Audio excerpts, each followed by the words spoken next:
உலக வரைபடத்தின் வரலாற்றை மாற்றிய, பலருக்கும் தெரியாத பக்கங்களை காட்டிய ஆகச் சிறந்த பயணி மார்க்கோ போலோ மறைந்த தினம் இன்று.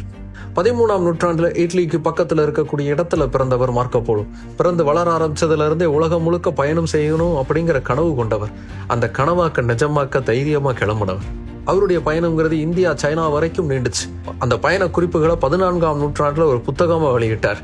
அந்த புத்தகம் தான் உலக வரலாற்றையே மாற்றி போட்டுச்சு. பல எக்ஸ்ப்ளோரர்ஸுக்கு அவருடைய புத்தகம் தான் ஒரு பெரிய கைடா இருந்துச்சு. கொலம்பஸ் கூட அவருடைய புத்தகத்தை வச்சுக்கிட்டு தான் அமெரிக்கா, இந்தியான்னு பயணிச்சார். ஈஸ்ட் ஏஷியா பத்தின புரிதலே இல்லாத ஐரோப்பியர்களுக்கு அவருடைய புத்தகம் தான் ஒரு பெரிய கண் திறப்பா இருந்துச்சு. உலகத்தின் வரைபடம் இப்படிதான் இருக்கும்னு நினைச்சுக்கிட்டு இருந்த காலகட்டத்தில் உலக நாடுகள் இவ்வளவு இருக்கு, அப்போ வரைபடங்களை இப்படிலாம் மாற்றணும் அப்படிங்கிற தெளிவுங்கிறது மார்க்கோ போலோவுடைய பயணத்துக்கு அப்புறமா தான் கிடைச்சது.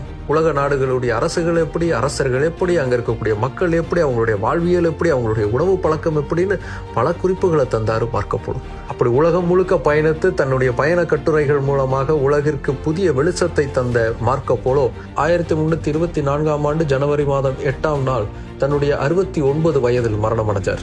உலகம் முழுக்க பயணம் செய்யறதுங்கிறது சவாலான விஷயம். ஆனால் அதை 14ஆம் நூற்றாண்டிலேயே செய்து காட்டி அதை பற்றின முழுமையான குறிப்புகளை தந்த மார்க்கோ போலோ மறைந்த தினம் இன்று. இதே மாதிரி நிறைய இன்ஃபர்மேஷன்ஸை தெரிஞ்சுக்கிறதுக்கு பிக் பேங் போகன் சேனலை சப்ஸ்கிரைப் பண்ணுங்க.